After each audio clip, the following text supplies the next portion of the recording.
पुस्तक देऊन आणि पुष्पगुच्छ देऊन त्यांचा सत्कार होत आहे, त्यांनी स्वीकार करावा।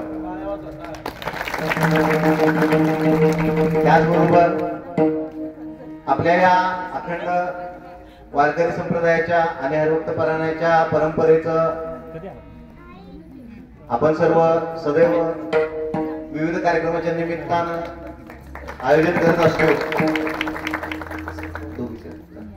तर त्या निमित्तानं आपल्या गावातील देवाच्या सेवेमध्ये सदैव तत्पर असणारे, आपल्याला आयुष्य वाहून घेतलेले, प्राथमिक स्वरूपामध्ये त्यांना इथं वारकरी नित्यनेम भजनी मालिका देऊन आपण इथं थोडस प्रेम व्यक्त करण्याचा आम्ही प्रामाणिक प्रयत्न करतोय। तर कृपया महादेव तात्या महाडिक तात्या आपण कृपया पुढे यायचंय। वारकरी नित्यनेम भजनी मालिका देऊन मी महाराजांना विनंती करतो की त्यांना मालिका आणि शिवाजी कोण होता हे पुस्तक देऊन तात्यांना सन्मानित करावं। त्यानंतर आपल्या दिंडीची परंपरा अखंडपणे व्यवस्थित चालवणारे आमचे मार्गदर्शक बाबू काका महाडिक यांना देखील सन्मानित करण्यासाठी त्यांनी देखील पुढे यावं। त्याचबरोबर या सर्व कार्यक्रमाच्या आयोजनामध्ये अत्यंत चांगल्या पद्धतीने आम्हाला साथ करणारे आमचे मित्र नितीन विक्रम महाडिक यांनी देखील आम्हाला खूप चांगलं सहकार्य केलं, त्यांना देखील सन्मान करण्यात येते। नितीन महाडिक आपण कृपया पुढे यावं। त्याचबरोबर सखूबाई सकड मावशी त्यांना मी विनंती करतो आपण देखील पुढे यावं। देवाच्या सेवेमध्ये पडद्याआड असणारी ही माणसं जास्त प्रकाश होतात, पुढे नसतात, पण आम्ही लहानपणापासून त्यांच्याकडे बघत आलोय, त्यांना या निमित्ताने सन्मानित करणे आमचं कर्तव्य आम्ही समजतो। त्यांचं देखील सन्मान इथं होत आहे। त्याचबरोबर अक्काताई महाडिक यांना देखील मी विनंती करतो मावशी आपण पुढे यावं। त्याचबरोबर उषा थोरात काकी आपण देखील पुढे यायचं आहे, आपलं देखील सन्मान या निमित्तानं होत आहे। त्याचबरोबर आमच्या कुटुंबातील एक गरुड खांब आपण म्हणू, सर्व सुखदुःखाच्या कामामध्ये त्यांच्याशिवाय आमच्या कुटुंबाचं पान हलत नाही असे आमचे चुलते वसंत पांडुरंग महाडिक तात्या यांना देखील सन्मानित आम्ही करत आहोत महाराजांच्या हस्ते, त्याचा त्यांनी स्वीकार करावा। त्याचबरोबर नामदेव भाऊ साळुंके तसेच शिवाजी परशुराम महाडिक आबा आपण कृपया पुढे यायचंय, आपल्याला देखील सन्मानित करण्यात येत आहे।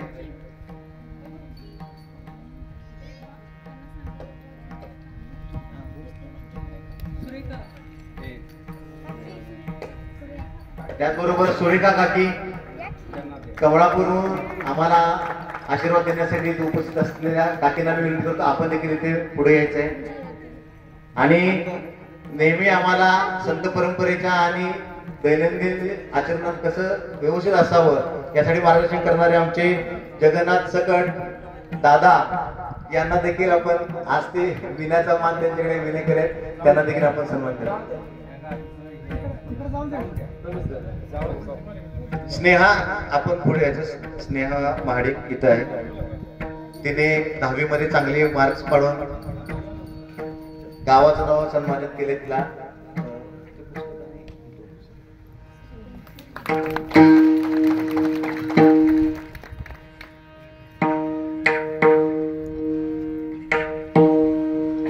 चालेल, धन्यवाद।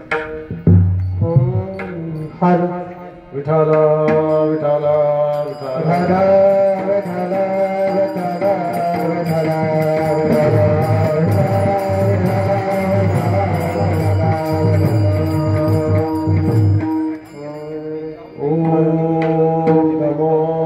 जगद्गुरु तुकया प्रज्ञा सूर्य भास्करा ज्ञान मार्तंड होऊनी फेडेले अंधकारा जयाच्या कीर्तने धन्य होय पांडुरंग लोकोत्तरा शिनिमेले अभंग जयाने चालविला नाम भक्ती मार्ग सोपा नमस्कार माझा तुकया माय बापा श्री संताची या माथा चरणावरी साष्टांग करी दंडवत विश्रांती पावलो सांभाळा उत्तरे वाढले अंतरी प्रेम सुखे कृपेच्या ओरसे नवरले ही काया नव्या दारीसे उद्धरिलो तुका म्हणे मज न घडता सेवा पूर्व पुण्य ठेवा ओढावला राजर्षी शिवराय ते सवंगडी गाथा तयांची स्मरा उद्धारा सगळ्या जनांशी शिकवा सन्मार्ग दावा खरा मध्यस्थी नची खोटी कर्मकांड करणे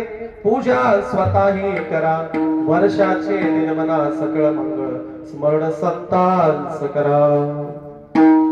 प्रस्तुत प्रसंगी आज कीर्तनाच्या सेवेमध्ये जगद्गुरु जगतवंद्य तुकोबरायांचा उत्कृष्ट असा कुटुंबाला मार्गदर्शन करणारा आणि घराच्या सगळ्या पूर्वजांचा आदरपूर्वक उल्लेख करणारा संत भक्ती संसार आणि गृहस्थी जीवन यातलं महत्व सांगणारा अत्यंत महत्वाचा असा अभंग आहे।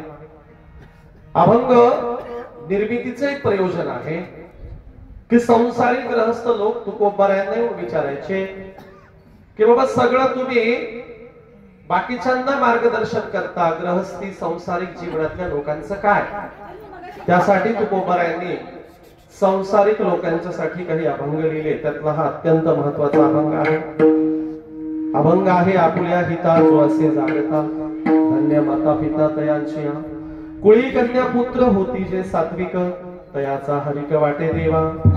तुकोबरायांनी अभंगाच्या सुरुवातीच्या 2 चरणात सांगितलंय की जे लोक आपल्या हिताला सदैव जागरूक असतात, चांगलं काम करतात, त्यांचा पिढ्यानपिढ्यांचा कुळीन कुळीचा उद्धार झाल्याशिवाय राहत नाही।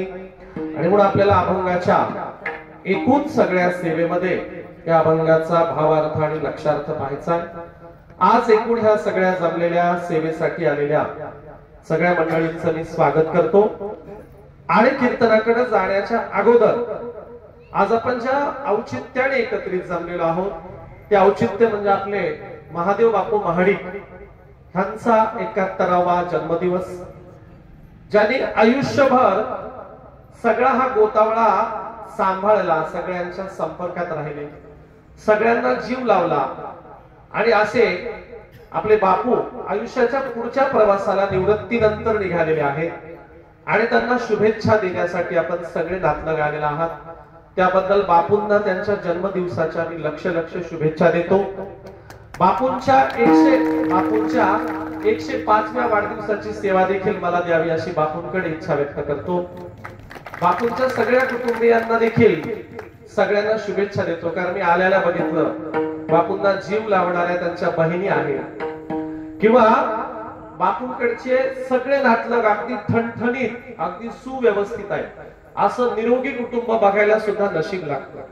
त्यामुळे बापूंच्या दारात मला येऊन त्यांच्या गालाचे पापे घेणारी त्यांची बहीण मला बघायला मिळाली, त्यांच्या 2 बहिणी 3 बहिणी बघायला मिळाल्या, त्यांचा भरलेला परिवार बघायला मिळाला, त्यांचे मुलं अगदी त्यांच्यासाठी राबताना बघायला मिळाले। हे चित्र क्वचितच महाराष्ट्रात बघायला मिळतं। त्यामुळे बापूंना पुन्हा त्यांच्या जन्मदिवसाच्या शुभेच्छा देतो। आणि तुकोबरायांना काय अपेक्षित होतं तेच बापूंच्या घरादारात कसं दिसतं ते आपण पुढे बघणार आहोत। त्यामुळे एकदा आपण सगळ्या संतांना अभिवादन करूया। पांडुरंगा करू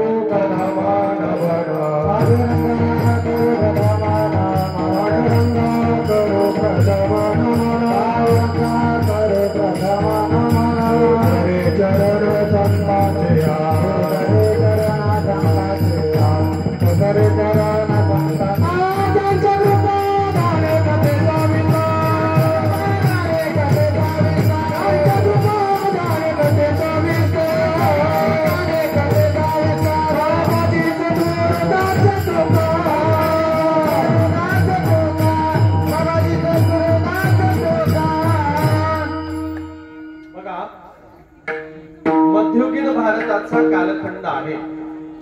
मध्ययुगीन भारताच्या कालखंडात आमचे संत वाया गेलेल्या लोकांना एका ताळ्यावर आणण्यासाठी काम करतात। वाया गेलेले लोक कसे?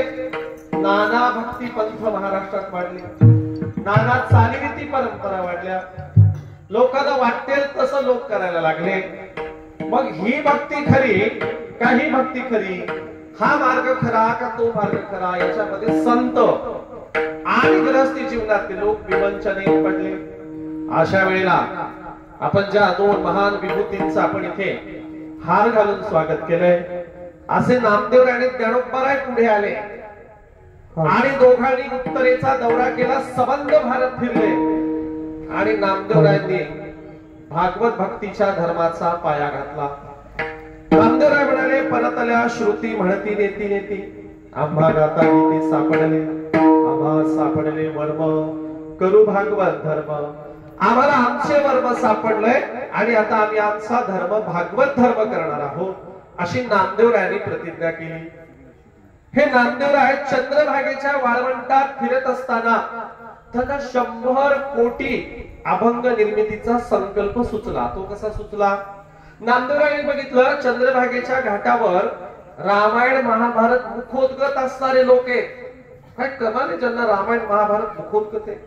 ते नामदेवराय विठ्ठलाच्या मंदिरात गेले आणि म्हणाले, पांडुरंगा तुझं सुद्धा गुणगान करणारे मी 100 कोटी अभंग निर्माण करणार आहे आणि हे 100 कोटी अभंग माझ्याच्याने नाही झाले तर मी जीभ कापून तुझ्या हातावर देईल. नामदेवरायांनी संकल्प सोडला. या नामदेवरायांना अभंग निर्मिती करण्यासाठी पुढे कोण कोण मदतीला आलं? संपूर्ण कुटुंब, नारा, माधा, गोदा, विठा, त्यांची सून म्हणजे कोण कोण आली? आऊबाई आली, लिंबाबाई आली, त्यांची दासी जनी आली. नामदेवरायांच्या संत मंडळातले गोरोबा काका आले, सावता महाराज आले, चोखोबराय आले, निर्मला आले, पंका आल्या. अशा सगळं संत मंडळ नामदेवरायांना अभंग निर्माण करू लागायला लागलं. झाले का 100 कोटी अभंग पूर्ण? नाही झाले. आणि मग पहिला कालखंड गेला, संत आपल्याला सोडून गेले. दुसरा कालखंड आला तुकोबरायांचा आणि तुकोबरायांच्या स्वप्नात जाऊन नामदेवरायांनी सांगितलं की आता माझा उरलेला 100 कोटी अभंग निर्मितीचा संकल्प तुम्हाला पूर्ण करायचा. काय म्हणाले? नामदेवी केले स्वप्ना माझी जागे, सवे पांडुरंगे एवढिया, सांगितले काम करावे कवित्व, वावगे निमित्त बोलणे, प्रमाणांची संख्या सांगे 100 कोटी, उरला ते शेवटी लावी तुका. तुकोबरायांच्या स्वप्नात जाऊन नामदेवरायांनी सांगितलं की उरलेले अभंग तुम्हाला पूर्ण करायचे. आणि म्हणून आज तुकोबरायांचा जो अभंगाचा गाथा आहे तो नामदेवरायांच्या प्रेरणेने निर्माण झालेला 100 कोटी अभंग निर्मितीचा संकल्प पूर्ण करणार आहे. ही झाली अभंग निर्मितीची पार्श्वभूमी. हा अभंग का निर्माण झाला, कशामुळे झाला? काय झालं? नामदेवराय एकदा औंढा नागनाथाच्या मंदिरात दर्शनाला गेले आणि नामदेवरायांना दर्शन केल्यावर कीर्तन करायची इच्छा झाली. मग टाळविना घेऊन आले. टाळविना घेऊन आल्यावर नामदेवरायांना मंदिरातल्या पुरोहितांनी हाकलून लावलं. काय म्हणाले? शिंपी जात ही शूद्रांमध्ये येते आणि शूद्राला कीर्तन करण्याचे, अभंग लिहिण्याचे अधिकार नाही. नामदेवरायांना मंदिराच्या बाहेर हाकललं. आता नामदेवराय मराठीत अभंग लिहिला असता तर तुकोबरायांच्या अभंगाच्या गाथ्याच्या वाट्याला इंद्रायणीचा डोह आला. नामदेवरायांच्या अभंगाचं काय झालं असतं कोणास ठाऊक. उत्तरेकडे गेल्यावर हिंदीत अभंग लिहिला. अभंग काय? ही नदी न जाती मेरी पंढरी के गाया, ऐसा नामा दर्जी तुमने काय को बनाया, नामा टालविना लेके राहुल में गया, कीर्तन करते समय ब्राह्मणों ने बाहर ढकलाया, 4 वर्ण गाय के 1 वर्ण दूध, तुम कहा के ब्राह्मण हम कहा के सूद. गायी 4 रंगाच्या असतात पण दूध मात्र एकाच रंगाचं असतं. मग तुम्ही कसले वरच्या जातीचे आणि आम्ही कसले खालच्या जातीचे, हा नामदेवांनी प्रश्न विचारला. आणि मग खऱ्या अर्थाने गळ निघाली भागवत धर्माची. नामदेवराय म्हणाले, जर आम्हाला हक्क अधिकार देणार नसतील, बरोबरीचं वागवणार नसतील, मंदिरात घेणार नसतील, अभंग म्हणू देणार नसतील, कीर्तन करू देणार नसतील तर आम्ही आमची स्वतंत्र पायवाट उभी करणार आहोत. म्हणून नामदेवरायांनी आणि तुकोबरायांनी सांगितलं, आता पूर्वीचे सगळे मत आम्ही मोडीत काढले, मोडून या मते बेती सिद्धांत सौरसू. तुकोबरायांचा एक अभंग आहे की पूर्वीचे मत मोडून आम्ही नवे सिद्धांत देतोय, किंवा मोडून या वाटा दोन प्रमाणे की आता आम्ही पूर्वीचे सगळ्या वाटा मोडलेल्या. मग आता कुणाच्या मार्गावर जायचंय? संतांनी दाखवलेल्याच मार्गावर जायचंय, इतरांच्या मार्गावर नाही. मार्ग दावणी गेली आधी, मार्ग दावून गेले आधी,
सूक्ष्म आहेत, अवघड आहेत, गोरगरिबांना, शेतकऱ्यांना, कष्टकऱ्यांना परवडत नाही, कशाला वाटायला जायचं? त्यामुळे त्या वाटा आता मोडल्या. मग आता आम्ही संत लोक एक मार्ग दाखवत आहोत, त्या मार्गाने आपल्याला जायचं. कोणता मार्ग आहे? जो गृहस्थी जीवनातला आहे, जो शेती करतो, काबाड कष्ट करतो, त्याला परवडेबल अशी साधी सरळ भक्ती. आधी कोणती भक्ती होती? तुम्ही म्हणाल ज्या वाटा मोडल्यात. आधी असं होतं, चारी धामाची यात्रा करा. आधी होतं काशीला हेलपाटे मारा. आधी होतं त्या गंगासागरला जा, पाणी उजवा. आधी होतं दान धर्म करा. आधी होतं यज्ञयाग करा. आधी होतं कर्मकांड करा. संत म्हणाले काहीही करायची गरज नाही. तुकोबारा काय म्हणाले? वाराणसी गया पाहिली मी द्वारका, परी नोहे तुका पंढरीचा. पंढरीच्या लोका नाही अभिमान, माया पडती जन्मी एकमेक. आणि म्हणून आम्ही त्या वाराणसी गयाच्या घाटावर जाऊन आलो. आणि तिथं काय बघितलंय? आणि चंद्रभागेच्या घाटावर काय बघितलंय? चंद्रभागेच्या घाटावर एकमेकांच्या पाया पडतात. आणि वाराणसी गयेच्या घाटावर काय करतात? तुम्ही गेले असतील बघा, तुमच्या भागाचे श्रीमंत लोक पिंड घेऊन पिंडदान करतात. काशीला जीप करून जाते आपल्याकडचा. काशीच्या घाटावर गेल्यावर सगळे घाटावर आगडबंब तुमच्याकडं गावाला सोडलेला जो बैल असतो त्याला काय म्हणते? वळू. वळू आमच्याकडे कठाळ्या म्हणते. तसा त्या काशीच्या घाटावर आगडबंब वळू बसलेले असतात. आणि ते महाराष्ट्रातले कपडे बघितले, धोतर बघितले, म्हणजे आलं गिऱ्हाईक मोठं, ते लय पैसे देते. मग आपल्या काशीकडे आपल्याकडचं गेलेलं गिऱ्हाईक जातं, देव बापा जरा हे पिंड बिंड जरा करा की विधी. सगळं घेऊन आलं ते सगळं सामान. देव बाप्पा म्हणतात 25,000 रुपये लागतील. हा म्हणतात सगळ्या पाहुण्यांचे गोळा केले तरी तेवढे होणार नाही. 15,000 रुपये देतो, करून द्या. देव बाप्पा म्हणतो तुला जिकडे जायचं तिकडे जा, पण होत नाही. याला वाटतं तू नाही तर दुसरा, ते दुसऱ्या वळूकडे जातोय. पण ते दुसरं वळू म्हणते आधी त्याच्याकडे कशाला गेला, आता तुला माझ्याकडे येता येणार नाही. समजा कमी पैशात मी तुझा विधी केला तर त्याचे ते 4 चेले चपाटे बांबू घेऊनच येतात मला मारायला. म्हणजे जो वळू विधी करायला बसलाय त्याच्याकडे गडी असते तशा काठ्या घेऊन. दुसरीकडे गिऱ्हाईक गेलं की गिऱ्हाईकाला समोरच्याला थारायचा. म्हणून तुकोबाराय म्हणतात त्या घाटावर पाहिले आम्ही, वाराणसी गया पाहिली मी द्वारका. पण तिथे आम्हाला समतेचा पांडुरंग, बंधुभावाचा पांडुरंग सापडला नाही. तो चंद्रभागेच्या घाटावर आहे. एकमेकांना कडकडून मिठ्या मारतात, आलिंगन देतात, पाया पडतात. त्यामुळे आम्हाला तिकडची भक्ती आता नको, संतांचं म्हणणं. मी का सांगतोय? खरं ग्रहस्थी जीवन जगणाऱ्यांना परवडली तर पाहिजे ना. यज्ञातला आणि तुम्हाला सोबत नामस्मरणातला फरक सांगतो. यज्ञाला बायको लागते की नाही? रामाला यज्ञ करायचा होता, सीता नव्हती. काय केलं? सोन्याची पुतळा केला, मूर्ती केली, बसवली. म्हणून यज्ञाला बायको लागते. नामस्मरणाला बायको लागते का? नाही. यज्ञाला आंघोळ करावी लागते. नामस्मरणाला आंघोळ करावी लागते का? नाही. यज्ञाला दिशा लागते. दिशा चुकली, मंत्र चुकला की यज्ञ गेला. नामस्मरणाला दिशा लागते का? तुका म्हणे हरीच्या दासा शुभ काळ दाही दिशा. आम्हाला सगळ्या दिशा शुभ आहेत, काहीही अशुभ नाही. आता शिकलेले झुकलेले बघा. नवं घर बांधलं की गॅस ओटा चुकला, संडाचा दरवाजा चुकला, घराचा दरवाजा चुकला, वास्तू विशारद बोलवते. मग ते वास्तू विशारद म्हणते तुझ्या घरात सुख का नांदना, तर गॅस ओटा चुकलाय. आमचे संत म्हणते असं काही नाही, सगळ्या दिशा शुभ आहेत, अशुभ काहीही नाही. म्हणून यज्ञाला दिशा लागते, नामस्मरणाला दिशा लागत नाही. यज्ञाला काय लागते? काळ वेळ लागतो. नामस्मरणाला लागतो का काळ वेळ? नाम दोन्ही पक्ष पाहिजे. आणि म्हणून आज कलियुगातला सगळ्यात साधा सरळ सोपा भक्ती मार्ग कोणता असेल तर तो हा आहे वारकरी परंपरेचा. आता संत म्हणतात तुला ही साधी सरळ सोपी भक्ती दिली, आता ही भक्ती करता करता तुला कुटुंबाचा, गावाचा आणि सगळ्यांच्या हिताचा विचार करायचा आहे. अभंगाच्या पहिल्या चरणाकडे येऊया.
संसार, घर गृहस्थी आणि हे सगळं बघण्यासाठी अगोदर तुम्हाला अवडंबरातून, कर्मकांडातून बाहेर काढणं गरजेचं होतं.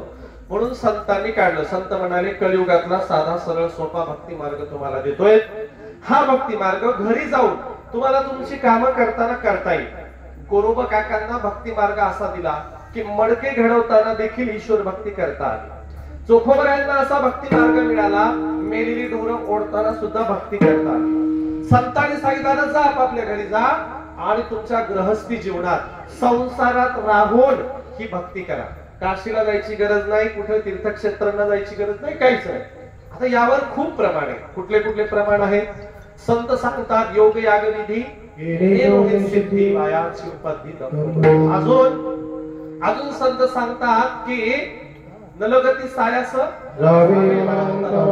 सुखे तो स्वतः नारायण तुमच्या घरी आला पाहिजे. तुम्हाला वनात बिनात कुठे जायची गरज नाही. संसार सोडायची गरज आहे का? बिलकुल नाही. ठीक आहे, संसार दुःखाचं मूळ आहे, पण सोडायचं आहे का? नाही. आसोडी संसारी जीवन अवघाची संसार आणि म्हणून ठीक आहे, संसार दुःख मूळ, ते दुःखाचं मूळ आहे, ठीक आहे, पण सोडायचं आहे का?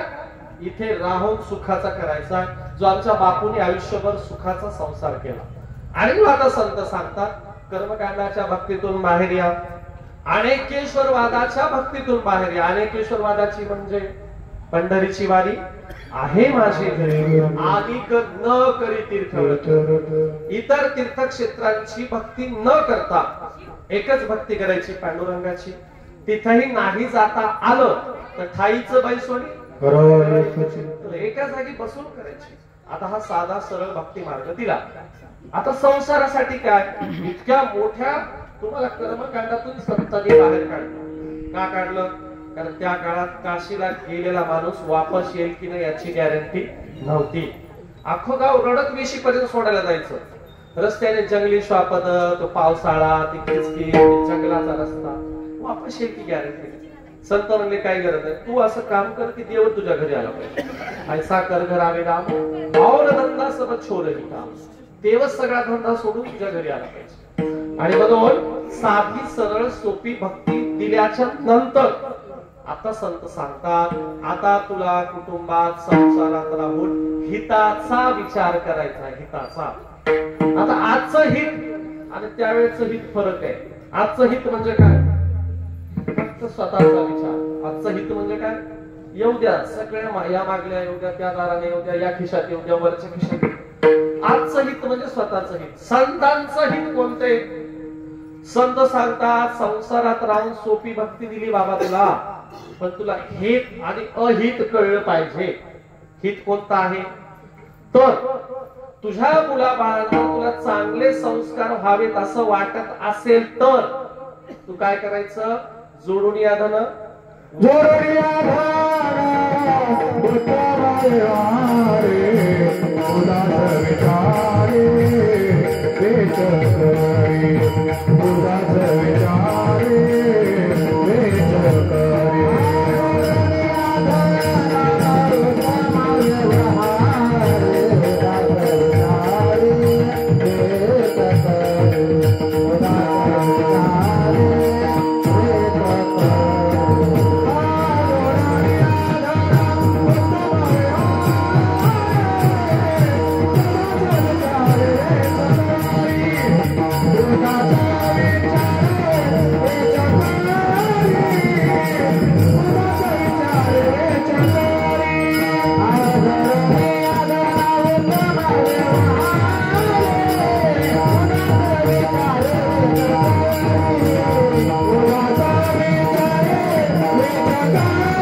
किंवा त्याच्या आजोबांनी हिताचा अशा प्रकारे वापर केला, उपयोग केला, हिताचा विचार केला तर पुढच्या पिढ्यांवर संस्कार होतात आणि त्या चांगल्या बनतात, असं संतांचं तुकोबऱ्यांचं म्हणणं आहे. पण कोणताही पहिल्यांदा चांगल्या मार्गाने धन जोडायचं. चांगल्या मार्गाने धन जोडलं त्याच्या थप्याने लावायच्या घरात. तर काय करायचं, भूतदया काही पशूंचे पालन ताणलेल्या जीवन बना माझी. म्हणजे काय, आलेली संपत्ती चांगल्या कामासाठी वापरायची. गोरगरिबांना मदत करा, गाई गुराढोरांचं पालन करा. अजून तुकोबऱ्या काय सांगतात, समजा तुमच्या अंगणात कोणी आला तर त्याला निख दूध नाही पाजता आलं तर ताकाचा तरी उपकार करा. समजा एखाद्याला जीव नाही घालता आलं तर फुकटचं पाणी तरी पाजा. काय सांगितलंय, नका घालू दूध जयामध्ये सारं, ताकाचे उपकार तरी करा. भेदा तरी हे हो नका देऊ वंद, फुकाचे जीवन तरी पाजा. पाणी फुकटचं पाणी तरी पाजा. हे हित आहे. हे काय हित आहे. इतरांचं देखील भलं व्हावं असं चिंतन करणं हे हित आहे. इतरांची वृद्धी व्हावी, शेजाऱ्या पाजाऱ्यांची नातलगांचा विकास व्हावा असा मनात विचार येणं हे हित आहे. बघा संतांच्या पाप पुण्याच्या व्याख्या सांगतो आणि त्याच्या आधीच्या पाप पुण्याच्या व्याख्या सांगतो. ब्राह्मणांच्या वैदिकांच्या पाप पुण्याच्या व्याख्या काय, ब्राह्मणांना दान देणं काय झालं, पुण्य. आणि ब्राह्मणांची निंदा करणं काय झालं, पाप झालं. पाप पुण्याची व्याख्या कोणाच्या भोवती फिरते, ब्राह्मणांच्या. दान दिलं पुण्य, काय वाईट बोलला पाप. संत म्हणले कसं काय बाबा, एकच भोवती फिरायले. संत म्हणाले परोपकार ते पुण्य, परपीडा ते पाप. अंगणात आलेल्यावर उपकार करणे, त्याला मदत करणे काय झालं, पुण्य. आणि कोणाच्या बद्दल वाईट चिंतन काय झालं, पाप. कुणी असो, मग तो ब्राह्मण असो नाही तर शूद्र असो, कुणाच्याही बाबतीत वाईट चिंतन केलं की काय झालं पाप. ह्या संतांच्या पापपुण्याच्या व्याख्या आहेत. आणि म्हणून संत सांगतात हित नावाची गोष्ट तुला साध्य करायची असेल, मुलाबाळांवर चांगले संस्कार करायचे असतील तर या प्रकारे तुला गृहस्थी जीवन जगावं लागेल, कुटुंबात या प्रकारे आचरण करावं लागेल. आताची परिस्थिती उलटी आहे. इतक्या वेळ तुम्हाला सिद्धांत सांगितले, एक दृष्टांत सांगतो. एक जण माझ्याकडे आला, म्हणला महाराज आपण लय खुश आहे. म्हणलं कस काय? मला टाळी द्या. मला आधी कस काय खुश आहे ते सांग. मग टाळी द्या. टाळी दिली. टाळी. म्हणलं कस काय खुश आहे? मला आमच्या शेजाऱ्यांना लॉटरी लागली. म्हणलं शेजाऱ्याला लॉटरी लागल्यावर तू एवढा खुश? पहिला माणूस बघायला मला दुसऱ्याच्या आनंदात आनंद मानणारा. शेजाऱ्याला लॉटरी लागली तू कस काय खुश? ते मला त्याचं पण एक कारण आहे, तुम्हाला नाही कळायचं. म्हणलं सांगा तर खरी. अहो म्हणला त्यांचं लॉटरीचं तिकीटच सापडलं. म्हणला शेजाऱ्यांचं लॉटरीचं तिकीट हरपलंय म्हणून याला आनंद. म्हणजे दुसऱ्याचं वाईट झाल्यावर आनंद मानणारे आताची लोक आहेत. पूर्वीला दुसऱ्याचं वाईट झाल्या गावाच्या त्या कोपऱ्यातले माणसं रडत यायचे. एखाद्या एक माणूस झाडाखाली बसला, मला आजोबा का रडायले? तर म्हणलं त्या पलीकडच्या गल्लीतल्या म्हाताऱ्याचा कडबा जळाला. म्हणजे तुम्हाला काय करायचं? अहो असं कसं बोलतो? आमची भावकी आमचं गाव आहे. आणि म्हणून पूर्वीला कुणाचं नुकसान झालं तर सगळं गाव धावून जायचं. आता कोणाचं नुकसान झालं दात काढत बसते. बरं झालं म्हणते, बरं झालं. एक जण डॉक्टर कडे गेला, म्हणला डॉक्टर साहेब माझ्या पोटात दुखायले. डॉक्टर म्हणले कधीपासून? हा म्हणला शेजाऱ्याने बंगला बांधलाय तेव्हापासून. आता याच्यावर काही इलाज आहे का? पण संत सांगतात हिताचा विचार जे करतात त्याच्या मुलाबाळांवर संस्कार होतात. एक जणाला फोन आला बापाला, त्याच्या बापाने फोन लेकराकडे गेला, पोराकडे फोन दिला. बाप म्हणते सांग तुझे पप्पा घरी नाही. पोरगले हुशार.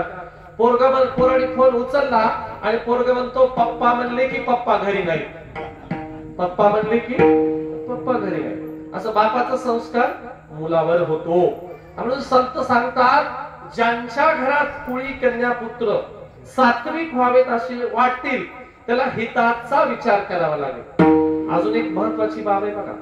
संतांना जेव्हा कन्या आणि पुत्र निवडायची वेळ येते तेव्हा प्रथम प्राधान्य कुणाला देतात?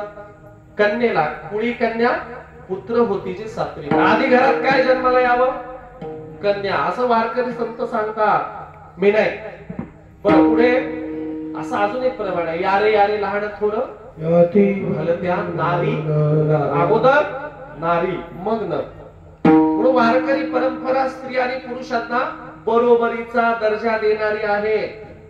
नाहीतर काय चाललंय महाराष्ट्रात? न स्त्री स्वातंत्र्य मरहती म्हणणाऱ्या मनुस्मृतीचा गुणगौरव चाललाय महाराष्ट्रात. मनुस्मृती सांगते लहानपणी बापाच्या आश्रयाने जगायचं, लग्न झाल्यावर नवऱ्याच्या पोटाला धरून वावरायचं आणि म्हातारपणा लेकायच्या मागे मागे हिंडायचं. स्त्रियांना स्वातंत्र्याचे अधिकार नाही. अशा वेळेला नामदेवराव म्हणतात पुढे सांगितलं अधिकार नाही. माझ्या वारकरी मंडळाची पहिली विनेकरी कोण आहे? जनाबाई आहे. जनाबाई. नामदेवरायांनी वारकरी परंपरेची पहिली विनेकरी जनाबाई केली. जनाबाईच्या गळ्यात विना दिला. आणि नामदेवराय म्हणले जना 30-40 वर्ष आता तिकडे राहणार आहे. कुठे? पंजाबला. तोपर्यंत अखंड विठ्ठल मंदिरातला विना चालू राहायला पाहिजे. आणि तो कोणाच्या खांद्यावर? जनाबाईचा असला पाहिजे. आणि जरे तुला लोक लाज सोडून हे काम करायचं. लोक म्हणतील आगावची बाई आहे, लोक म्हणतील ती वाया गेली आहे. पण लोकांनी दगड मारले काय? 40 जण तुझ्या घरावर धावून आले काय? चोरीचा आळ घातला काय? तरीही घाबरायचं नाही. जनाबाईंनी संकल्प सोडला. काय म्हणाली? डोईचा पदर आला खांद्यावर भरल्या बाजारी. जनाबाईंनी सांगितलं डोक्यावरचा पदर कमरेला खोसून भर बाजारात जाणार आहे. आणि भर बाजारात जाऊन लोकांना अंधश्रद्धेतून, गुलामगिरीतून, कर्मकांडातून मुक्त करणार आहे. पण लोक म्हणतील आगावची बाई आहे. मग मीच सांगते कुणाला काय मनगटाव तेल घालून बोंबलायचे ते बोंबला. कुणाच्याच बापाला घाबरणार नाही. लोक म्हणतील आगावची बाई आहे. आजच सांगते विठ्ठलाचं घर निघायला तयार आहे, पांडुरंगाची वेश्या व्हायला तयार आहे, पण कुणालाच घाबरणार नाही. असा जनाबाईंनी संकल्प सोडला. नामदेवराय 30-40 वर्ष पंजाबला गेले. पंजाबाहून वापस आले. इकडे तर चोरीचा आळ घातला, त्या सुळावर द्यायचा प्रयत्न झाला. काय त्रास झाला विचारू नका. पण विना खाली ठेवला का? नाही. नामदेवराय आले. मावंद्याचं कीर्तन सुरू झालं. आता विनेकरी कोण आहे? जनाबाई. कीर्तनाला उभे कोण आहेत? नामदेवराय. समोर बसलेत कोण? मावंद्याला सगळे संत. ज्याच्यात माऊली आहेत, ज्ञानोबा आहे. अशा वेळेला माझी जनाबाई माऊलींना सांगते, उठा, अभंग म्हणा. नामदेव कीर्तन करी आणि म्हणून वारकरी परंपरेची पहिली विनेकरी जनाबाई आहे. स्त्री पुरुष भेद इथे नाही, सकाळशी येथे एवढंच काय. ब्राह्मणांच्या वैदिक परंपरेत विधवा स्त्रीला कपाळाला काहीच लावता येत नाही. लावता येतं का? पण माझ्या वारकरी परंपरेत विधवा स्त्रियांना कपाळाला आभीर लावता येतो. आमची वारकरी परंपरा इतकी समतेची आहे, आभीर सगळ्यांना लावता येतो, सगळ्यांना बुक्का लावता येतो, म्हणजे ही समतेची परंपरा आहे. आणि म्हणून संत म्हणाले स्त्री पुरुष भेदभाव करायचा नाही. आम्ही हरिपाठात सकाळी सकाळी म्हणतो, आदिनाथ उमा, उमेच्या सांगण्यावरून आदिनाथाने बीज निर्माण केलं. इतकं वारकरी परंपरेत स्त्रियांचा अधिकार आहे. अहो, एका दिंडी चालक वेशेची मुलगी होती. नाव काय? कानोपात्रा. वेशेची मुलगी, दिंडी चालक. मग किती उदाहरणं द्यायचे. म्हणून स्त्रियांना हीन लेखणाऱ्यांना सांगा, वारकरी परंपरा समतेची आहे, इथे असला भेदभाव चालणार नाही. विठाला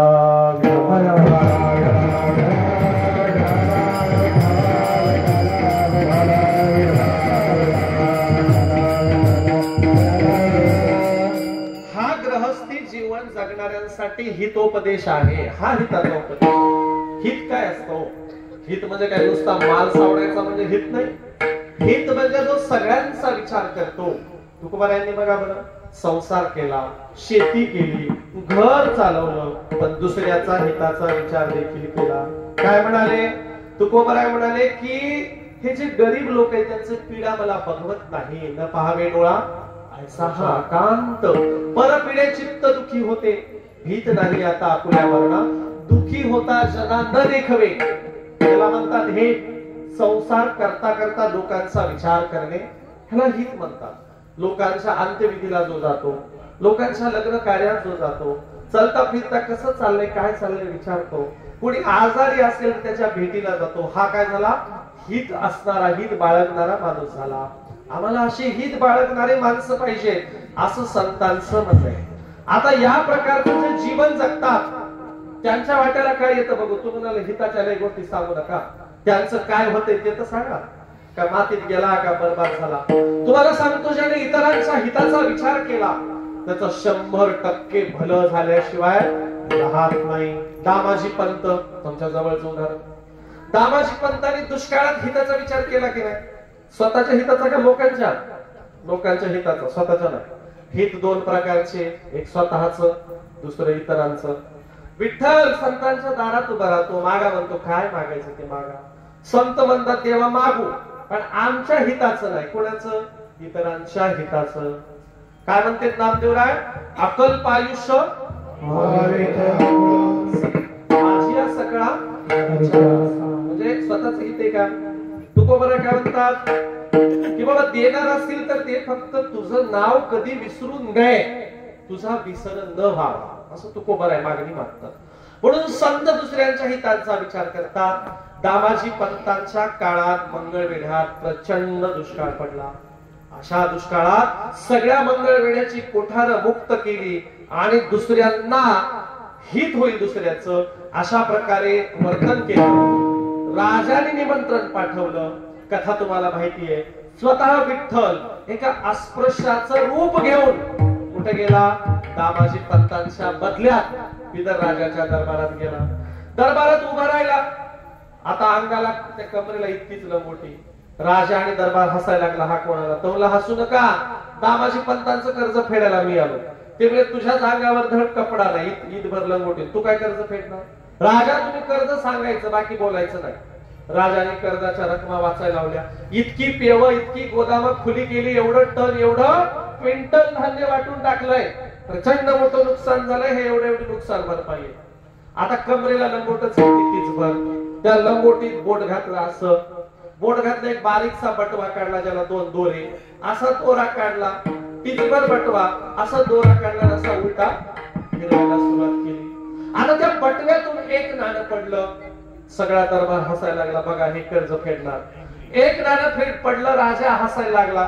थोड्या वेळाने दुसरं नाणं पडलं, तिसरं नाणं पडलं. पडता पडता नाण्यांचा ढीग लागला. आता मात्र राजा आवाज झाला आणि नुसतं दुसऱ्याच्या हिताचा विचार करता. त्याचा काय देव काय गळ्याला फास लावतो काय? अहो त्याचं भलंच करतो, त्याचं भलंच होतं. आणि म्हणून असे संतांनी हजार प्रमाण देऊन ठेवले की दुसऱ्यांच्या हिताचा विचार करणाऱ्यांचं नक्की भलं होतं. अभंगाचं आपण दुसरं चरण बघूया. दुसऱ्या चरणात संत काय सांगतात?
सात्विक. सात्विकचा अर्थ काय?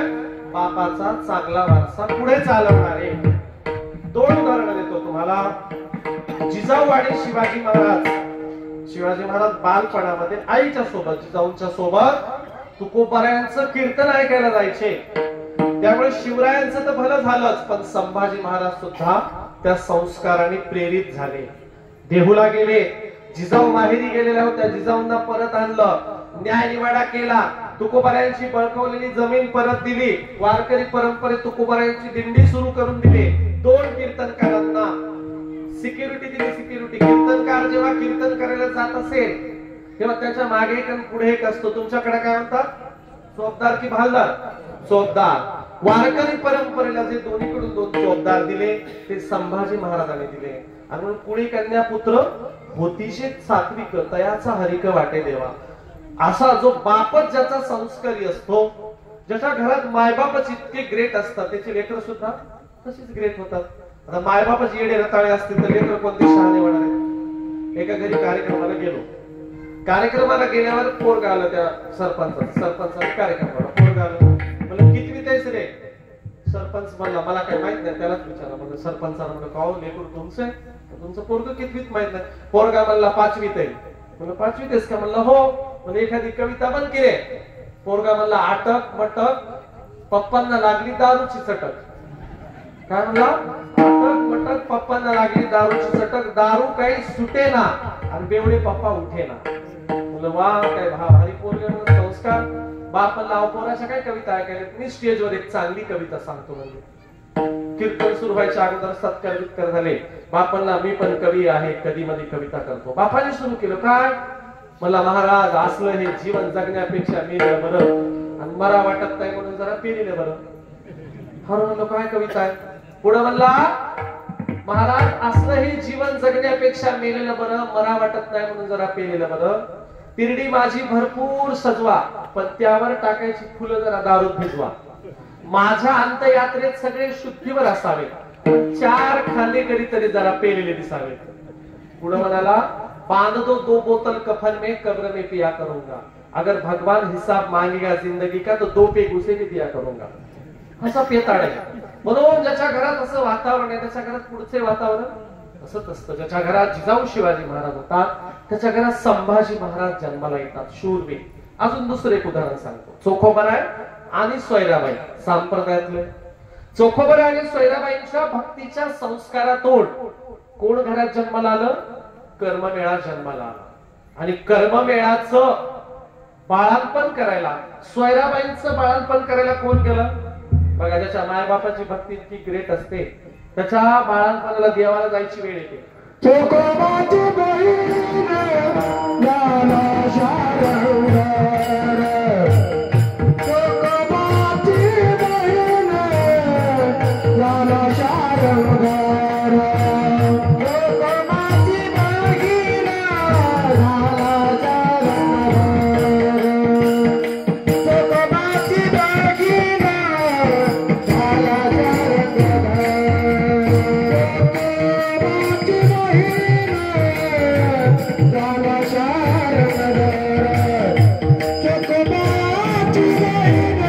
ज्ञानाचा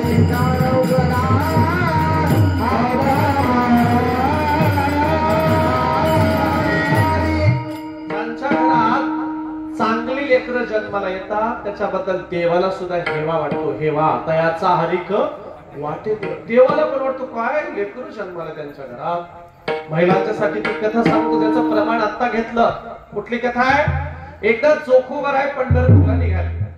पंढरपूरला निघाले, घरातला खुटीचा विणा काढला, गळ्यात घातला आणि घराच्या बाहेर नेमकं पाऊल टाकलं की सोयराबाईंनी आवाज दिला, ओ मालक, कुठे निघाले थोबाड घेऊन? त्या पिठाच्या काळतोंड्याच्या नादाला लागले. घातला विना की निघाले पंढरपूरला, घेतला विना की निघाले पंढरपूरला. चला मागे केला. चोखोबर म्हणाले, महिनेवारी चालू आहे, या वर्षीचा या वेळेचा विना माझ्याकडे, त्यामुळे मला जावंच लागतं दिंडीतला महिनेवारीचा विनेकरी मी आहे. अहो पण तुमच्या जीवाला काही लाज लज्जा शरम आहे का? अहो माझं बाळांपण जवळ आलंय, 9वा महिना भरलाय पूर्ण, कधी बाळांतील होईल सांगता येत नाही. अशा वेळेला तुम्हाला अवदसा आठवली का? माझं बाळांपण करायला का तू काळतोंड येणार आहे का? विठा येणार? तुम्हाला काही लाज लज्जा शरम? चोखोबा म्हणाले, आता इतका म्हणालीस विठा येणार आहे, काळतोंड येणार का? बघून घेईल त्याचं ते, पण मी काही वापस येणार नाही. चोखोबर आहे पंढरपूरला निघून आले. इकडं मात्र पांडुरंगाने विटेवरून उडी मारली. सुंदर सावळ्या रंगाच्या स्त्रीचा वेश धारण केला आणि दागदागिने घातले, अगदी लंबोळी एकदानी घातली. काळामध्ये झुमके, कमरेला कमरपट्टा, पायामध्ये तोडे, सुंदर जरीची साडी नेसायला घेतली. साडीच्या मिऱ्या खोसताना बाहेर कुठेतरी रुक्मिणी गेली होती. रुक्मिणी जोरात पळत आली. आगा कोण बाया घुसली माझ्या मालकाच्या विटेपर्यंत? बरं घुसली तर घुसली, मंदिरात जाऊन साडी नेसायली. रुक्मिणीला मनगटाला धरलं आणि जे ओढत बाहेर काढलं. उजेडत आल्यावर बघते तर का आमचे मालकच. देवा, ते काय सण चाललंय आणि कुणासाठी चाललंय? काय ते नट्टापट्टा केलाय, मेकअप केलाय, लिपस्टिक लावली, लिपस्टिक त्या भुवया केल्या, काय ते सगळं केलंय. हो देवा, कुणासाठी? रुक्मिणी, आता तू काय हसू नको, तुला सांगायला वेळ नाही. अगं तिकडे चोखोबाची बायको सोयराबाई कळा द्यायली, कळा मी केलं पाहिजे. हे बघ पिशव्या भरल्या. रुक्मिणी म्हणली, देवा, वराह अवतारामध्ये पृथ्वी बाहेर काढणं जसं सोपं वाटलं ना, तितकं सोपं बाळांपण नसतंय देवा. आणि बाळात पण काय असा नट्टापट्टा करून करायला जाते होय. अहो कमरेला ते खोसावं लागतंय, मग जावं लागते कष्टा घालून. सगळं तुम्हाला नाही कळायचं बाळात. पण आला त्या पिशव्या, रुक्मिणीनं दोन्ही पिशव्या हातात घेतल्या आणि रुक्मिणी निघाले वाड्याच्या बाहेर पंढरपूरच्या. पुन्हा पांडुरंग आडवा आला. हे बघ रुक्मिणी, तुला दुसरं कोणतंही काम देतो, पण तुला बाळांपणाचं काम मी देऊ शकत नाही. काम तुझे नख वाढलेले असे, त्या लेकराच्या गळ्याला नख लागलं तर काय करायचं? तुला माझ्या इसानाला पाणी काढ म्हणलं, तू गरम गरम उकळलेलं पाणी माझ्या अंगावर वती. किती पाणी थंड लागल, किती गरम लागेल हे लेकराच्या बाबतीत कळेल का? लेकराचं पाणी विसानाला काढायला लय जगजग म्हातारी लागते हात ओढून बघायला पाणी किती लागेल. तुला काय कळतं? तू नाही नवाळी हो बाजूला. पांडुरंगाने रुक्मिणीच्या हातातल्या पिशव्या घेतल्या. मंगळवेड्याच्या वेशीमध्ये सुंदर सावळ्या रंगाची स्त्री उतरली. गावात चर्चा झाली, इतकी सुंदर स्त्री कुणाकडे आली बरं? लोक म्हणले देशमुखांच्या वाड्यावर आले असत. देशमुखांच्या गड्या बुर्ज गेले, वाडे गेले. लोक म्हणले पाटलाच्या वस्तीवर आले असत. पाटलाची वस्ती गेली. लोक म्हणले कुंभारवाड्यात आले असत. कुंभारवाडा गेला, चांभारवाडा गेला, अस्पृश्य वस्ती लागली. मग असे प्रमाण घेतल्याप्रमाणे तिसऱ्या चौथ्या घरी गेल्यावर दरवाजावर आवाज दिला, वहिनी अगं दार उघड. पण पहिल्या हाकेला दार उघडील ती आमची सोयराबाई थोडीच आहे. पुन्हा जोराने दरवाजावर थाप मारली, अगं वहिनी दार उघडतील का नाही? चोखोबाच्या बायकोने सोयराबाईने थोडीशी दाराची फट काढली. अख्खा दागदागिन्यांचा लख प्रकाश सोयराबाईच्या झोपडीत पसरला. अरे बापरे, कोण आहात? कुणाकडे आला? तर रस्ता चुकलाच वाटतं. आमच्या घरी एवढी भारीची महागडी दागिने घातलेली पाहुणी येणं शक्य नाही. दरवाजा चुकडे ना सोयराबाई. अगं आत घेशील की नाही? तुला आत घेतल्यावर सांगते मी कोण आहे, तू नाही ओळखायची मला. पांडुरंगाने दरवाजा ढकलला, मध्ये आला. आल्यावर त्या खाली जमिनीवर बसला. पिशवी मधले सगळ्या वस्तू काढायला सुरुवात केली. घुटीचं सामान आणलं, लेकराला घुटी. चिपलक आणली, चिपलक घासायला ती. उडदाचे बुंदीचे लाडू मित्राच्या डब्यामध्ये आणले. 2 चांगले लुगडे फाडून आणले, त्याचे बाळाती केले लुगड्याचे. अजून काय दुपट आणलं, कडे आणले, वाळे आणले, बिंदे आणले. दार दाना सगळं त्या पिशव्यातून काढला. सोयराबाई तर आवाकच, बापजी मी एवढं बाळातपणाचं सामान मी बघितलं नाही. अहो पण कोण तुम्ही? एकच काय आल्या? सांगते जर आहे, तुझ्या नवऱ्याची मी मोठी बहीण आहे. हो काही बोलू नका. माझ्या नवऱ्याला एकच बहीण आहे, मंगळवेढ्या त्या बुलढाणा जिल्ह्यात मेहूर राजाला राहते. तिचं नाव निर्मळा. माझ्या नवऱ्याला मोठी बहीण नाही. अगं आहे का? मी तुझ्या नवऱ्याची मोठी बहीण आहे. मग माझ्या नवऱ्याने एकदा पण का नाही सांगितलं? किंवा माझ्या लग्नाच्या नंतर एकदा पण ती का दिसली नाही? नसन सांगितलं. तुझ्या नवऱ्याला माझ्याबद्दल राग होता. राग कशाचा राग होता बरं? तुमचं एकदाही नाव का नाही घेतलं? त्याच कारण आहे, तुझ्या लग्नाच्या अगोदर मी पळून गेले होते एक जणाचा हात धरून. बापरे, कुठे पळून गेलतात? द्वारकेला गेले ते, द्वारकेला पळून. बापरे, द्वारकेला लव्ह मॅरेज केलं. मग आता द्वारकेला आलात का? नाही, मी तिथं पण नांदली नाही. मग ते गेला सोडून आता दुसरा केलाय, पंढरपुरात राहते. पंढरपुरात कुठे तुमचा वाडा? अगं चंद्रभागेच्या वर कुंभार घाट ओलांडला की अजून वर आली की तिथं आमचा लय मोठा वाडा आहे. मी तर कधी बाजून मी गेले नाही, मला ते बघायचं बी नाही पंढरपूर. बरं तुमचं नाव काय? माझं नाव विठाई. हो पण तुमच्या भावाने, माझ्या नवऱ्याने एकदा तरी नाव घ्यायला पाहिजे होतं. कधी हात धुता धुता, जेवताना, कोणी मेल्यावर गेल्यावर एकदा पण नाही. अगं दिंडी चालली होती, मग मी नाही करायचं, हात पाय धुवायला गेले. मी बघितलं तर वर दादा दिसला. दादा म्हणला झालं गेलं, जा विसरून. तिचं बाळांपण जवळ आले, बाळांपण करायला जा. आम्ही लय श्रीमंत, लगेच घरी गेले, पिशव्या भरल्या, आले तुझ्या बाळांपणाला. सोयराबाईला तर काही विश्वासच बसना. पण काय करावं? बाळांपण सुरू झालं. पांडुरंगाने पहाटे 4 वाजता उठायचं. सगळं आतलं घर सारवीत यायचं, बाहेर सडा टाकायचा. बाळांतीला आतल्या खोलीतच नहाणी खोदली.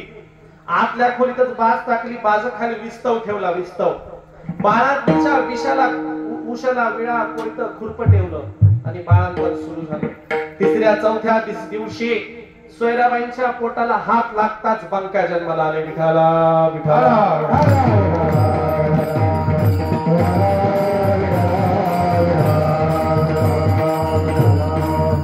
तयाचा हरिक वाटे देवाला वाटतं. बघा काय यांच्या घरी लेकरं जन्माला येतं. पांडुरंगाचा हात लागताच बंका जन्माला आले. आता एवढ्यात थांबते तर कसं? चोखोबाईने तिकडे विचार केला, समजा मी गेलो, नीचं बाळांपण झालं नसल तर मलाच करावं लागेल. त्याऐवजी जाऊ द्या, 15 दिवस इकडेच राहतो. अजून 15 दिवसाची सेवा कोणाला करावं लागली? पांडुरंगाला. पांडुरंग म्हणाला अरे चोखोबा कोण्या जन्मीचं पाप फेडून घ्यायला रे, कोण्या जन्मीचं हे सगळं पुन्हा सगळं करावं लागते. पांडुरंगाने तिसऱ्या दिवशी तिसरी केली, पाचव्या दिवशी पाचवी केली, सातवी केली, बारावी केली. बारावीला खिचडा वाटला. खिचडा तुमच्याकडे वाटते की नाही? कशाचा खिचडा? घुगऱ्या वाटला, खिचडा वाटला. लेकराचे कान फुकले, नाव ठेवलं आणि एका दिवशी झुलत चोखोबराच्या अंगात बघतात काय नक्षीकाम केलेल्या दुपट्ट्यावर लेकरू खेळायले आणि लेकराच्या अंगभर दागिने. चोखोबरा एवढं कुणी केलं एवढं? कोण बघायला आलं होतं? कस काय झालं तुझं? सोयराबाई म्हणाल्या बघावं वंश, तुमचे भाऊ माझाच मजाक उडवायले. जाताना तुम्हाला पाठवलं ना आता म्हणतात कुणी केलं. वंश जरा बाहेर या बरं. चोखोबा म्हणाले कुणाला वंश म्हणालीस तू? कोण बाहेर या? अगं माझी एक बहीण आहे तिकडे, आता कुणाला वंश म्हणाली? अहो तुमची मोठी बहीण. चोखोबा म्हणजे येडी झाली का काय? मला मोठीच बहीण नाही. मधल्या घरात गेले, सगळं घर बघितलं. घर बघून चोखोबा बाहेर आले म्हणजे तू जाऊन बघ कोणती मोठी बहीण आहे. अहो गेली असेल मंगळवेढ्यात शेजारी पाजारी. लय लोक ओळखतात हो. कोणाची डाळ सडून देते, कोणाच्या पापड्या करून देते, कोणाचं वळवट बोटोळे वळून देते, कोणाच्या लेकराला आंघोळ घालायला जाते, कोणाचं काय अख्ख्या मंगळवेढ्यात ओळख येतात. बघायला घरामध्ये धान्याच्या थप्या लावल्यात, कोणाकडून काय आणलंय, कोणाकडून काय आणलंय. अगं सोयरा तू ज्याच्याबद्दल बोलती नेमकं कोण आहे? खानाखुना तर सांगशील की नाही? असं कसं? तुमची मोठी बहीण लव्ह मॅरेज करून पळून गेली द्वारकेला. आग चांडाणी, तुला माझा पांडुरंग खानाखुना सांगत होता, तुला ओळखून घ्यायला. बरं अजून काय सांगितलं? तेही सोडून दिला आणि मी आता दुसरा केलाय, पंढरपुरात राहते. आगा तुझ्या लक्षात नाही. बरं नाव काय सांगितलं? नाव सांगितलं विठाई. आगाच्या पांडुरंगाला बघायला मरमर करतो, त्याला शिव्या देणारणीच्या मागे हा हिंडत असतो, काम करून घेत असतो त्याच्याकडून. हा तुला लाज तरी वाटायला पाहिजे. आणि संत सांगतात की ज्याचे मायबापच ग्रेट असतात त्याच्या लेकराचं दुपट्ट बाळात धुवायला सुद्धा पांडुरंग जातो. आणि म्हणून या कथेचा मतितार्थ असा आहे, वारकरी परंपरेला कोणताही विटाळ मान्य नाही. कोणता विटाळ? अस्पृश्यता नावाचा एक विटाळ आणि दुसरा बाळांपण नावाचा विटाळ. आपल्याकडे बाळांकीन झाल्या विटाळ पाळता की नाही? वारकरी परंपरा म्हणते काही पाळायची गरज नाही, पांडुरंगच गेला ते करायला सगळं. म्हणून अस्पृश्यता नावाचाही विटाळ नाही आणि बाळांपण नावाचाही विटाळ पाळायचा नाही असं संत सांगतात. इतकी सुंदर ही पांडुरंगाची कथा आहे. विठाला विठाला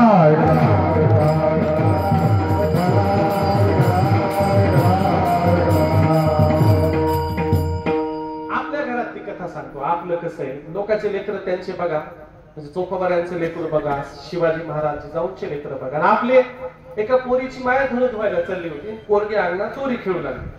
पोरीची माया लागले, धुणं धुवून येते, तवरक घरामध्ये दूध तपवायला ठेवले, गॅसवर दूध आहे आणि मांजरीवर लक्ष ठेव. पोरीची माय काय म्हणली? मांजरीवर लक्ष ठेव. पोरगी म्हणली बिंदास जा, तू काही काळजी करू नको. दोरी खेळू लागली.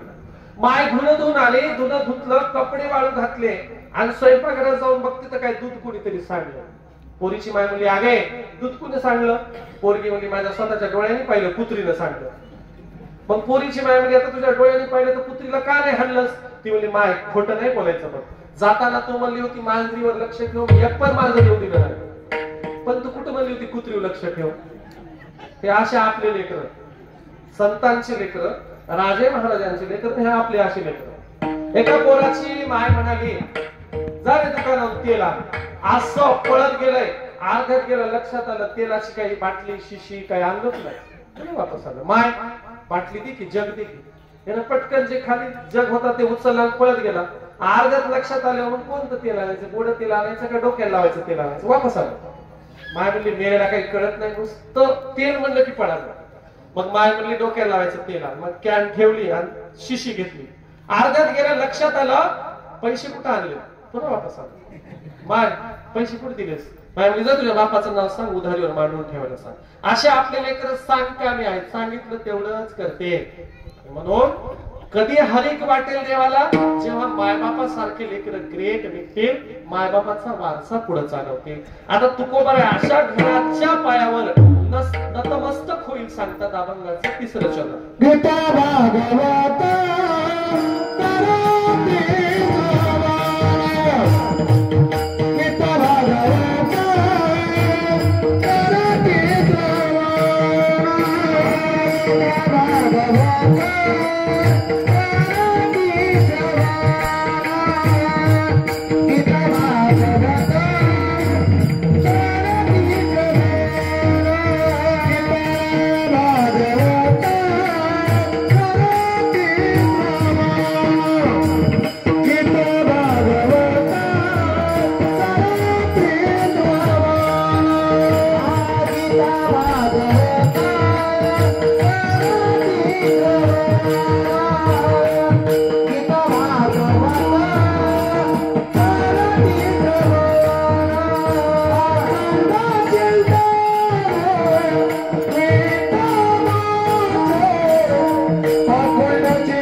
भजनी मालिका आपण वाटलेली आहे.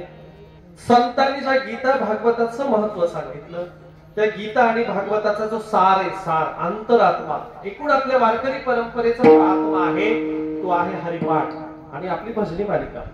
म्हणून महिला आणि पुरुषांनी एकदा तरी संपूर्ण हरिपाठ पाठ केला पाहिजे. पाठ महिलांना, बहुतांशी महिलांना असतो.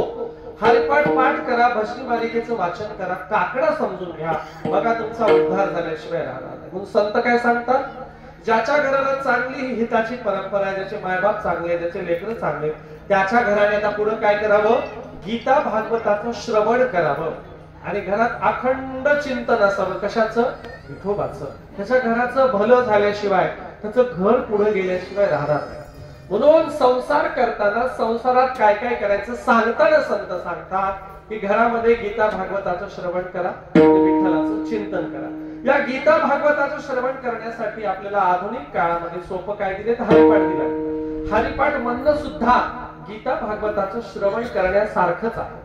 आणि म्हणून हरिपाठाचं पाठांतर करा. एक छोटी गोष्ट सांगतो बघा, काही खेड्यातल्या महिला शेताला निघाल्या, 10-12 बाया पुढे गेल्या, एक जण मागे राहिली.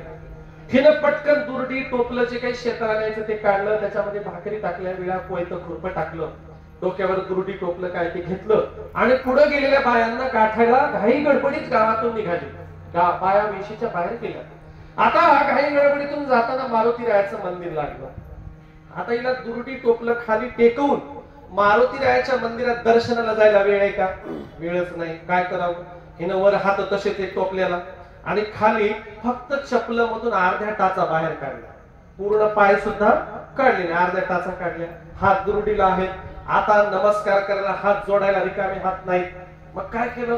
फक्त असं झुकली, त्या मारुतीरायाच्या मंदिराच्या समोर वाकून नमस्कार केला. हात टोपलेलाच आहे, त्यांना अर्धे पाय चपलतच आहे. पटकन चपलमध्ये त्या टाचा पुढे घातल्या, चपलेत पाय घातले आणि घाई गडबडीत पुन्हा निघाली शेताला. माझा प्रश्न आहे आमच्या महिलांना, ही जी भक्ती आहे, हा जो नमस्कार आहे, देवाला पावेल की नाही? पावेल की नाही? सांगा सगळ्याजणी मोठ्याने, पावेल की नाही? पावेल. त्याचं कारण काय? हरिपाठातलं प्रमाण आहे. देवाची या द्वारी किती उभं राहायचंय? क्षण म्हणजे एका सेकंदाचा शेवटचा भाग. देवाच्या दारात मनापासून क्षणभर जरी उभं राहिला तरी शेताला जाईपर्यंत तिच्या टोपल्यात चारी धामाची मुक्ती टाकल्याशिवाय आमचा पांडुरंग राहत नाही. विठ्ठला विठ्ठला.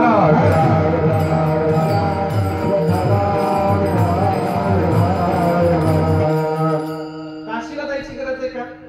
चारी धामाला जायची गरज आहे का?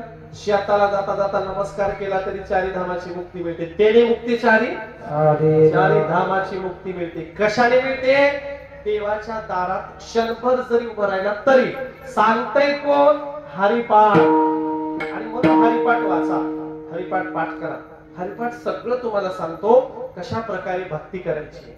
आता आमचं उलट आहे, नेमका नाशिकचा कुंभमेळा संपू द्या, त्या पाण्याची टेस्ट करा काय होतंय. एकदा आमच्या पाहुण्यांचं सांगतो. आमचे पाहुणे गेले काशीला, गेले कधी? कुंभमेळा संपल्या. काशीचा कुंभमेळा संपल्या, आमचे पाहुणे गेले, मोठा गडू तांब्या भरून पाणी आणलं काशीच्या कुंभमेळ्याचं. तिकडे शास्त्रज्ञांनी ते पाणी चेकअपला नेलं लॅबोरेटरीमध्ये.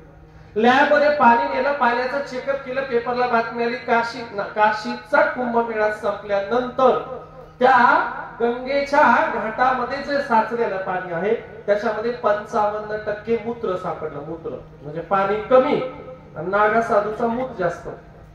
काय सापडलं? मूत्र. मग आता काय करावं? आमच्या पाहुण्याने ते आणला तांब्या भरून. गप्प बसाव की नाही? सगळ्या पाहुण्याला बोलवलं. तुम्ही या, शेजारी पाजारी भावकी सगळ्या पाहुण्या बोलवल्या.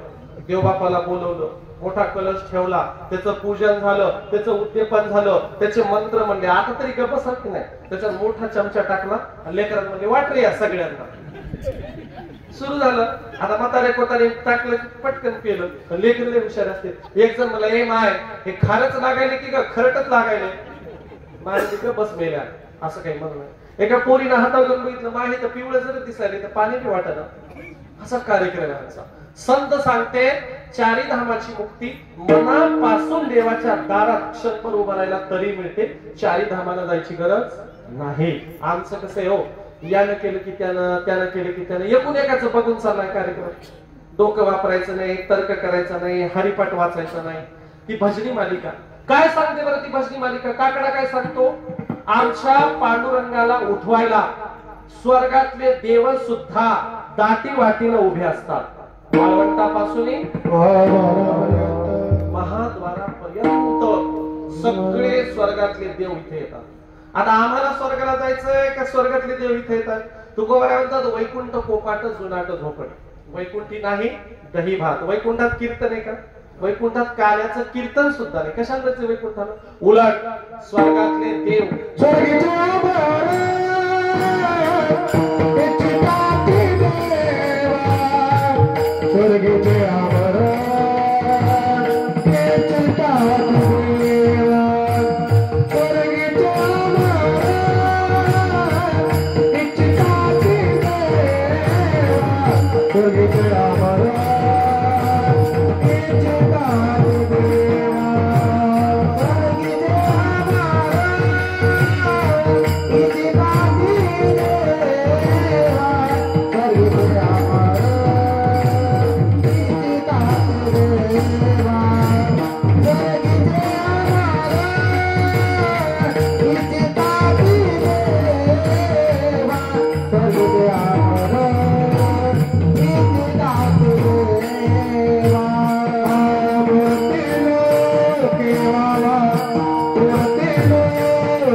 भागवताचं श्रवण करायचंय, विठ्ठलाचं अखंड चिंतन करायचंय. या विठ्ठलाचं महत्व सांगताना नामदेवरायने जो काकडा लिहिला तो फार महत्वाचा आहे. नामदेवराय सांगतात आता उलट खायचं नाही, याला जाय त्याला जाय, त्याची भक्ती कर, स्वर्गात त्याची काही करायचं नाही. मग या पांडुरंगाला उठवायला सकाळी सकाळी गिरजेचा कांत त्रिशूल डमरू घेऊन येतो. या पांडुरंगाला उठवायला गरुड हनुमंत पुढे उभे असतात. या पांडुरंगाला उठवायला सुरासुरांची दाटी होते. तरी देखील या स्वर्गातल्या देवाच्या आणि पांडुरंग उठतो का? बिलकुल नाही उठत. मग काय करावं लागतं? रुक्माबाई तुम्हाला दया येऊ द्या. मग बघा सूर्य डोक्यावर आला तरी हा पांडुरंग उठना. असं करा, शेज घालून त्याला जाग करा. राही रुक्माबाई तुम्हा शेज घालून जाग करा त्या पांडुरंगाला. आणि मग रुक्मिणी शेज घालून त्या पांडुरंगाला जागी करते. आणि सगळ्या देवांच्या समोर महाद्वारात आरतीचं ताट घेऊन कोण उभा असतं? विष्णुदास नामा उभा घेऊन काकडा. बघा देवांना माने का संतांना? संतांना. नामदेवराय पुढे काकडा घेऊन उभे. नामदेवरायांच्या मागे जनाबाई आहे पाठीमागे आणि मग देव आहे. इतकं संतांचं महत्व आहे. म्हणून स्वर्गाला कशाला जायचंय? आम्हाला इथलं जीवन सुखकर बनायचंय. गुळ सांडोनी गोडी घ्यावी, मीठ सांडोनी चवी साखावी. साखरेचा नवे ऊस आम्हा कैसा गर्भवास, बीज भाजून केली नाही जन्म मरणाभास. एकदा का बी भाजलं त्याची लाही होत नसते. एकदा का ऊसाची साखर झाली, साखरेचा ऊस होत नसतो.